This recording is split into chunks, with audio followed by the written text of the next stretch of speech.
Si on peut nous projeter ça.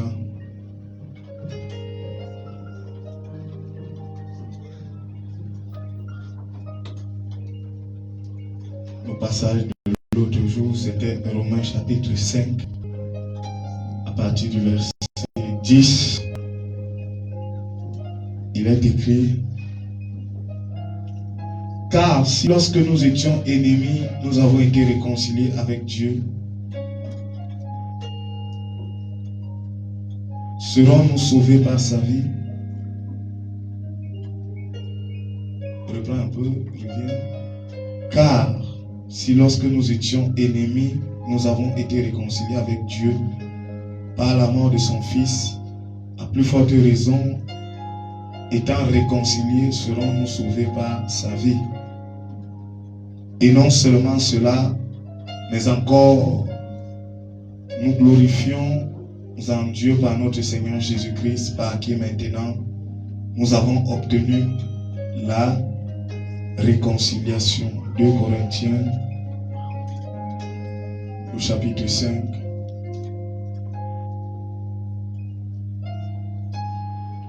À partir du verset 18. Commençons au verset 18. Et tout cela vient de Dieu qui nous a réconciliés avec lui par Christ et qui nous a donné le ministère de la réconciliation. Car Dieu était en Christ, réconciliant le monde avec lui-même en n'imputant point aux hommes leurs offenses. Il a mis en nous la parole de la réconciliation. Nous faisons donc les fonctions d'ambassadeurs pour Christ comme si Dieu exhortait par nous. Nous vous en supplions au nom de Christ, soyez réconciliés avec Dieu. Seigneur, nous voulons bénir ta parole dans nos cœurs. Nous l'avons lu parce que nous savons lire. Mais nous voulons, ô Dieu, que tu nous donnes la révélation, que tu nous donnes l'interprétation, que tu nous donnes, Seigneur, ô Dieu, la connaissance. Nous sommes ici parce que nous voulons nous réconcilier avec toi.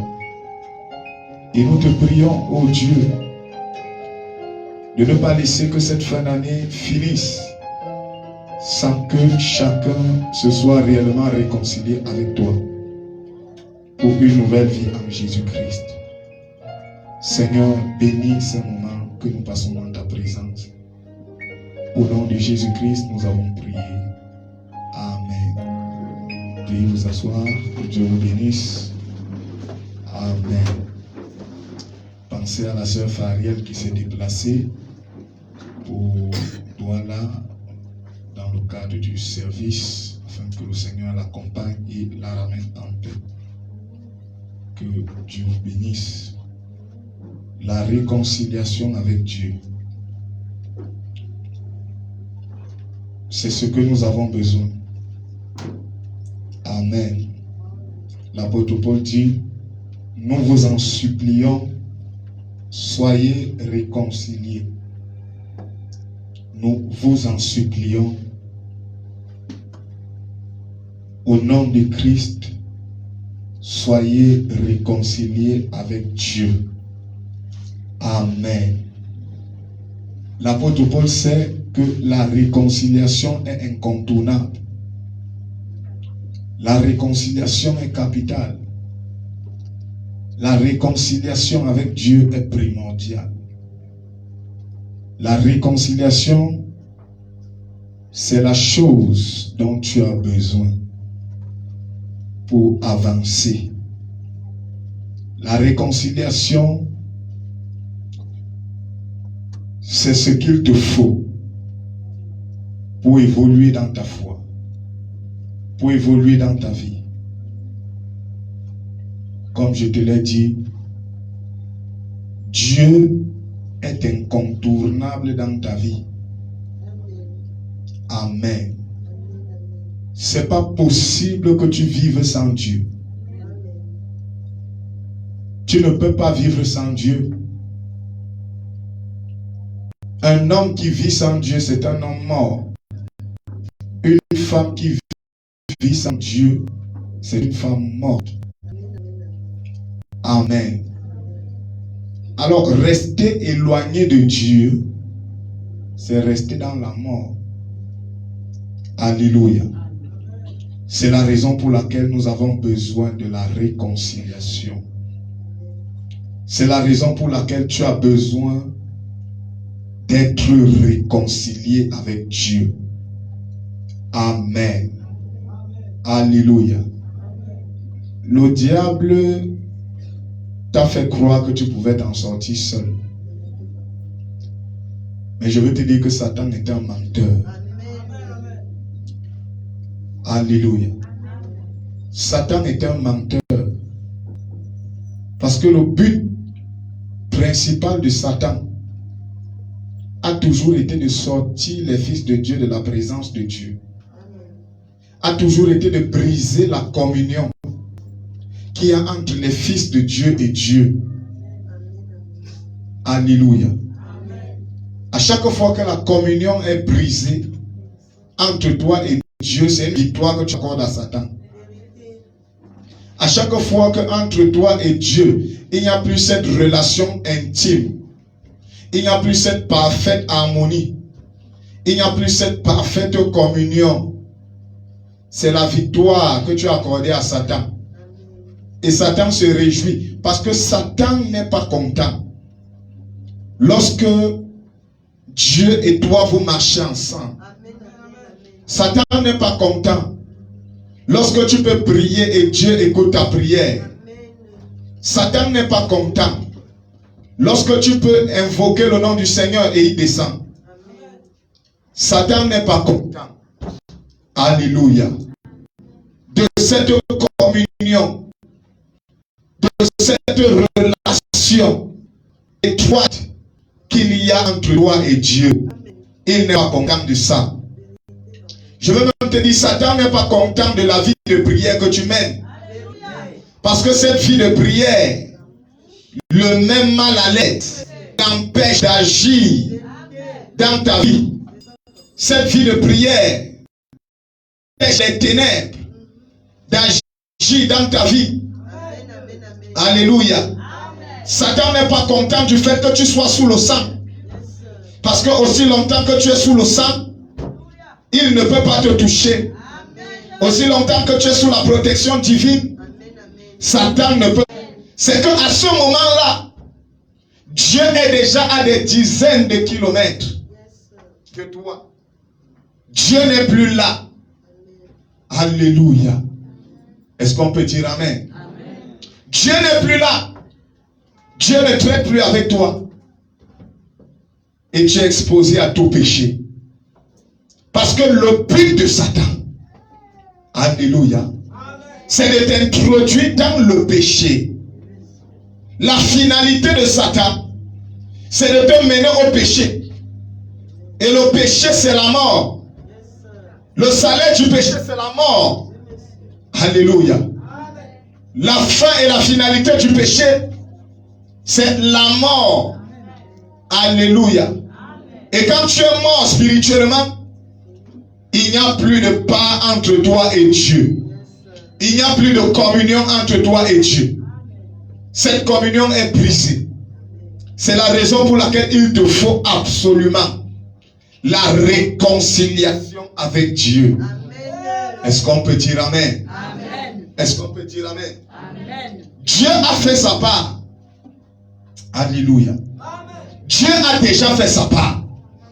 C'est pourquoi l'apôtre Paul dit, il nous a donné la parole de la réconciliation. Et c'est au travers de cette parole de la réconciliation que nous devons nous réconcilier avec lui.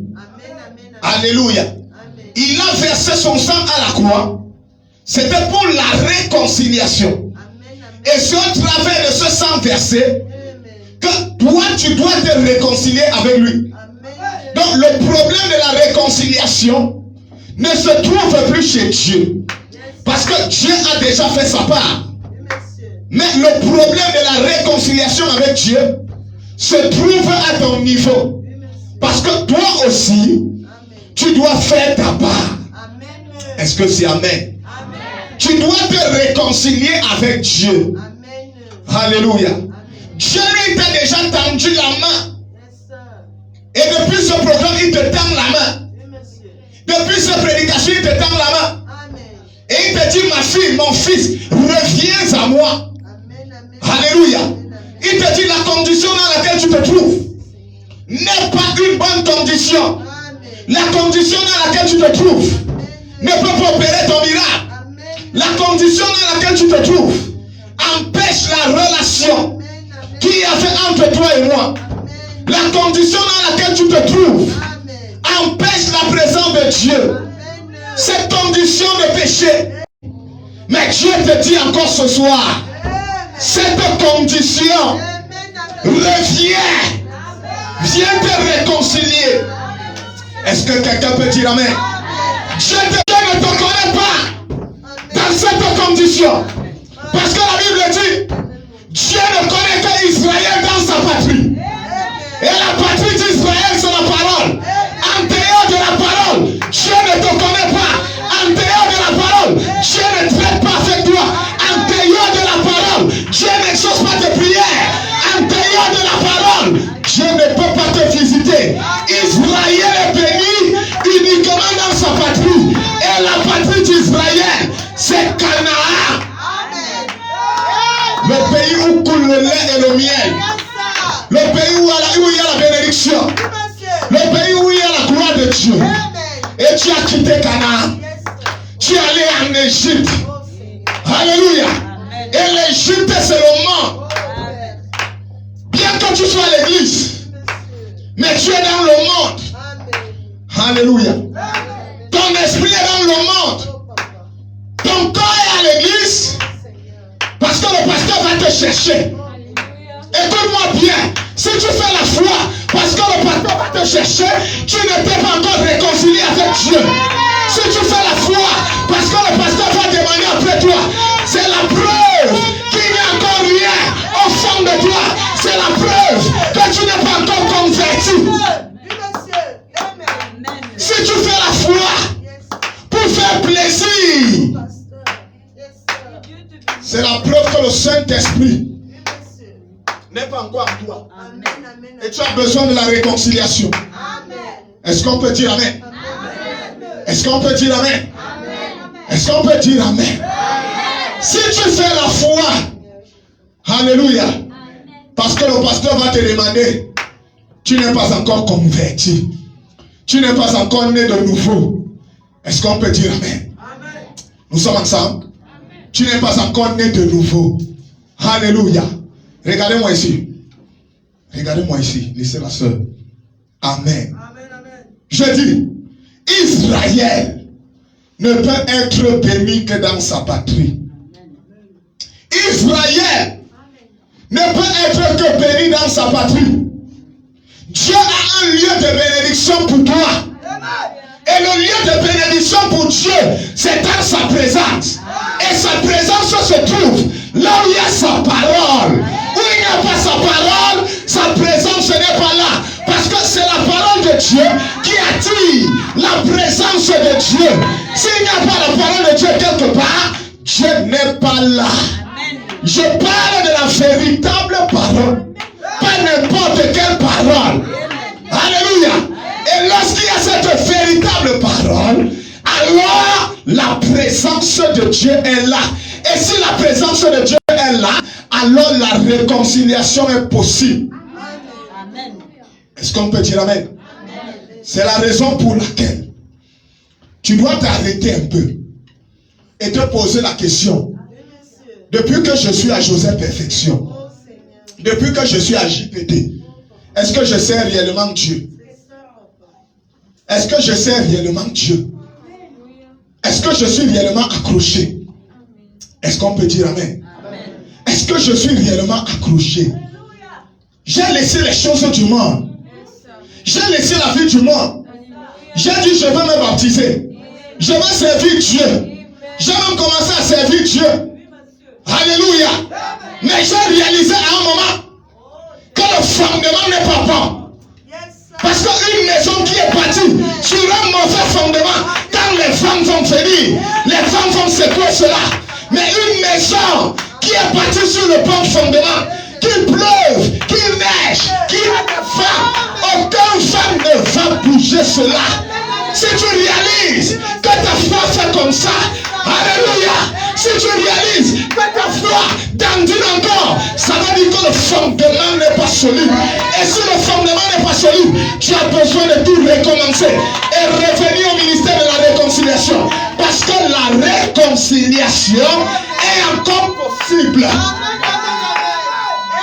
Une véritable foi qui est bâtie sur le fondement des apôtres et des prophètes. Satan viendra, le diable viendra, la tentation viendra. Alléluia. Mais il ne faut pas céder à la tentation parce qu'il sait sur quoi il se repose. Il sait sur quoi sa foi est bâtie. Il sait sur quoi sa vie est bâtie. Il ne cédera pas. Il ne va pas commencer à chanceler.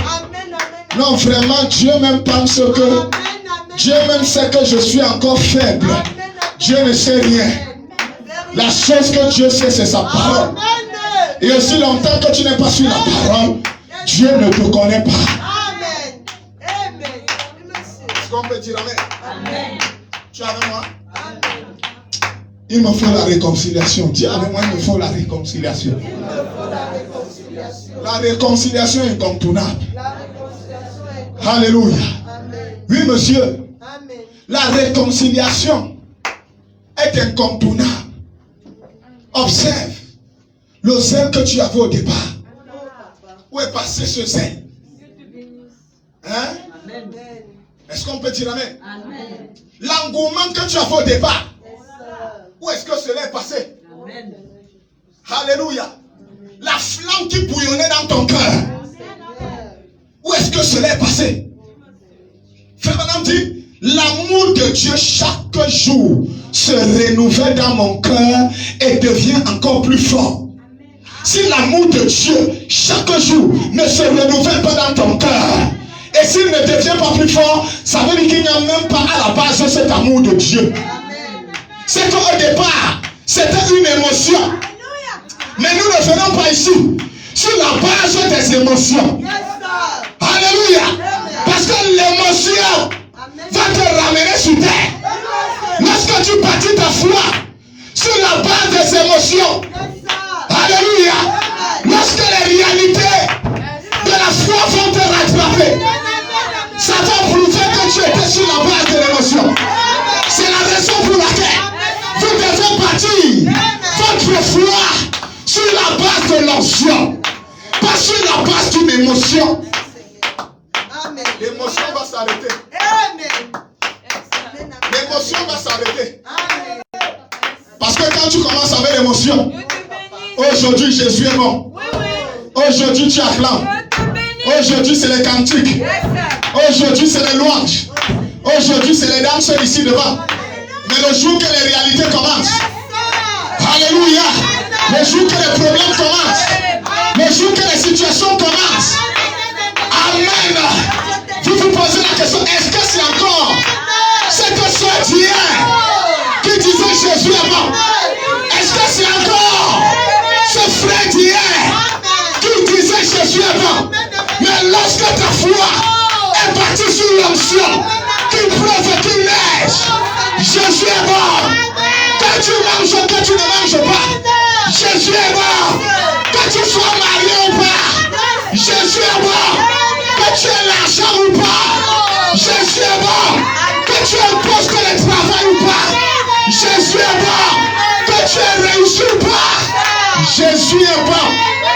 Jésus est bon. Jésus est bon. Ne mesurez jamais l'amour que vous avez pour Dieu. Il vous donne. Ne mesurez l'amour que vous avez pour Dieu sur ce qu'il ne vous a pas encore donné. Si tu as demandé quelque chose à Dieu, il t'a donné, et que tu dises qu'il est bon, en fait ça ne change rien. Même les pharisiens le disent. Mais si tu demandes quelque chose à Dieu, là tu prouves que tu aimes Dieu. Qu'on ne te trompe pas. Dieu ne regarde pas au bavardage que tu fais. Le bavardage là c'est zéro. Au fait que tu dis j'aime Jésus, Seigneur je t'aime, Dieu s'en fout de ça. Dieu s'en fout de ça. Seigneur je t'aime. Écris même sur toutes les plaques. Dieu s'en fout de ça. Même sur Facebook, mais sur les statuts, Dieu s'en fout. Mais Dieu regarde les actes que tu poses. Est-ce que les actes que tu poses prouvent réellement que tu aimes ce Jésus? C'est sur ces actes que Dieu te regarde. C'est la raison pour laquelle il te faut la réconciliation. Est-ce qu'on peut dire amen? Est-ce qu'on peut dire amen? Mon frère, ma soeur, ne laisse pas la fin d'année se finir sans que tu ne te sois réconcilié avec Dieu. La réconciliation dans tous les sens. Même ta vie de prière, ta vie de méditation, ta vie de consécration, le zèle que tu avais, l'engouement que tu avais, la détermination que tu avais. Est-ce qu'on peut dire amen? La détermination que tu avais. Ne laisse pas, alléluia, cette année finie sans que tu ne retrouves ta position. Jésus dit dans Apocalypse chapitre 1 que ce que j'ai contre toi, ce que j'ai contre toi, est-ce qu'on peut dire amen? Ce que j'ai contre toi, c'est que tu as oublié ton premier amour. Ton premier amour. C'est pourquoi, frère, quand quelqu'un vient croire ici, ne regardez pas au bruit qu'il faut au début. Nous sommes ensemble. Le bruit qu'il faut au début, observez-le. Regardez-le attentivement. Est-ce qu'on peut dire amen? Est-ce qu'on peut dire amen? Parce qu'au début, Dieu est toujours bon. La foi a des étapes. La foi, c'est comme quand un enfant naît, un nouveau-né, il crie seulement. Sa mère a déjà pris le sang, elle a déjà mis dans la bouche. C'est ça Dieu. Le bébéisme spirituel, à ce moment Dieu est bon. Mais observez, lorsque Dieu passe au sévrage, lorsque la maman passe au sévrage, parce qu'il y a un temps où Dieu doit te sévrer. Et quand Dieu te sèvre, si tu n'as pas la révélation, tu vas commencer à dire non, le pasteur au début avait mon temps, maintenant le pasteur ne me gère plus. C'est le sévrage. Et si tu n'as pas la révélation, que tu es dans une phase où les temps sont déjà sortis, tu n'es plus bébé. Alléluia. Tu as déjà rampé, tu as déjà 2 pieds où tu peux courir. Amen. Amen. Amen. Hein? C'est du lait. Ils ont seulement besoin du lait. Donnez-leur la nourriture solide. Ils ne peuvent pas marcher. Prêchez sur Dieu va vous donner le mariage. Oui.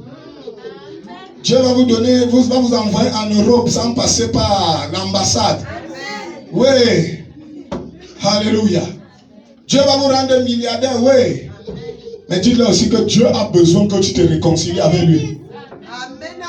Dieu a besoin que la froideur qui t'a envahi te quitte. Dieu a besoin que ta vie de prière qui t'a quitté revienne. Alléluia. L'évangile là devient dur. L'évangile là devient compliqué. Alléluia. L'évangile là devient dur à avaler. Le genre de nourriture là ça devient dur. Mais je vais te dire que c'est ce qu'il te faut. Dis à ton voisin c'est ce qu'il te faut. Dis ça à ton voisin c'est ce qu'il me faut. Voisin c'est ce qu'il te faut. La réconciliation. C'est ce qu'il te faut. Donne une acclamation pour le Seigneur. Nous avons besoin de ça. Est-ce qu'on peut dire amen? Nous Nous avons besoin de nous réconcilier avec Dieu. Nous avons besoin de revenir et de réconcilier nos voies. Nous avons volé dans les hauteurs. Nous avons navigué, mais nous avons oublié qu'on a eu un mauvais départ. Est-ce qu'on peut dire amen? Pourquoi est-ce qu'aujourd'hui tu fais la foi une semaine? La semaine qui suit, tu rétrogrades. Tu fais la foi un mois.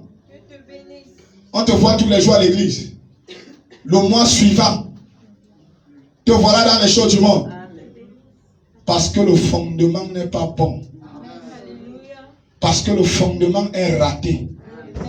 Parce que le fondement est zéro. Est-ce qu'on peut dire amen? Un chrétien né de nouveau ne rétrograde pas. Même la pensée de la rétrogradation ne passe pas dans sa tête. Hein? Tu es avec moi? Je répète ce que je dis. Un chrétien qui est né de nouveau ne peut pas rétrograder. La pensée de la rétrogradation ne traverse même pas sa tête.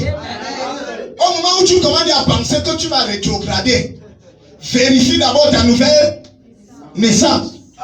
Si les pensées de rétrogradation t'animent tous les jours, non, je vais rétrograder, je vais rentrer dans le monde. Parce que quand j'étais dans le monde, l'homme me payait l'huile, l'homme envoyait mes enfants à l'école, l'homme faisait ceci, les hommes mariés avec qui je sortais là. Vérifie ta nouvelle naissance. C'est la preuve que tu n'es pas né de nouveau. Est-ce qu'on peut dire amen?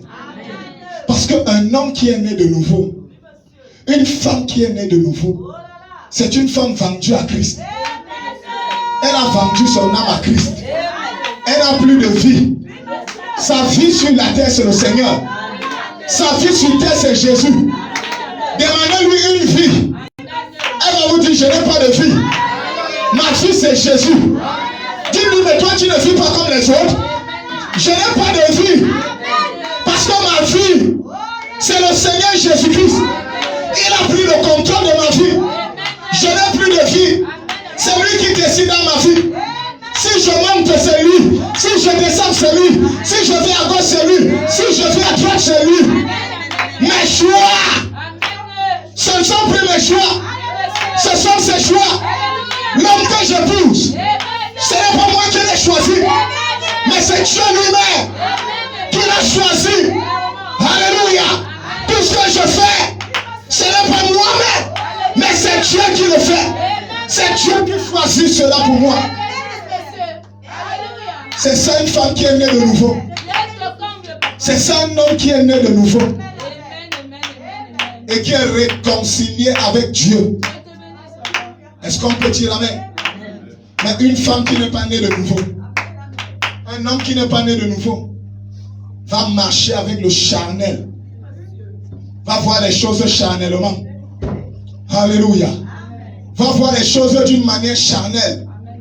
Est-ce qu'on peut dire amen? Est-ce qu'on peut dire amen? Et vous allez voir qu'il n'a pas confiance en Dieu. Elle n'a pas confiance en Dieu. Elle est beaucoup inquiète. Il est beaucoup inquiet. Et son inquiétude se lit sur son visage. Comment est-ce que ma vie sera demain? Est-ce que je vais même me marier? Voilà l'âge qui passe. Voici ceci, cela. Voilà les autres qui font ceci. Voilà les autres qui se marient tous les jours à l'église. Frère, soeur, tu n'es pas les autres, frère. L'expérience des autres, c'est l'expérience des autres. Ton expérience, c'est ton expérience. Je sais ce qu'il fait. Au moment convenable, il fera ce qui est bien pour moi. Le temps des autres n'est pas ton temps. Le moment des autres n'est pas ton moment. Dieu sait à quel moment il fera quelque chose dans ta vie. Vous ne courez pas sur la même longueur d'onde. Vous n'êtes pas nés le même jour. Vous n'avez même pas la même taille. Vous n'avez même pas le même poids. La vie des frères, c'est leur vie. L'expérience des frères, c'est leur expérience. Mais toi, tu as ton expérience avec Dieu. Et ce qui manque beaucoup aux hommes aujourd'hui, et qui les empêche de faire la foi, c'est la patience. La patience. Ils ne sont pas patients. Ils ne sont pas patients. Ils ne sont pas patients. Ils ne sont pas patients. Depuis mon bas âge, je prêche l'évangile. Je m'ai rendu multimilliardaire. Depuis mon bas âge, je sais Dieu. Je suis devenu multimilliardaire. Pourquoi? Parce qu'on ne sert pas Dieu sur la base de ces choses. On ne sert pas Dieu parce qu'il va te donner le mariage. On ne sert pas Dieu parce qu'il va te donner l'argent. On ne sert pas Dieu parce qu'il va changer ta condition. On ne sert même pas Dieu parce qu'il va te guérir. Ça ne coûte rien à Dieu de te guérir. Il y a des gens qui sont venus, ils sont assis. On a prié. Ils ont seulement honte de venir se placer ici, donner leur témoignage. Ils viennent m'embêter au bureau. Amen. La guérison ne coûte rien à Dieu. Mais ce n'est pas ça la chose la plus importante. La chose la plus importante, c'est la réconciliation.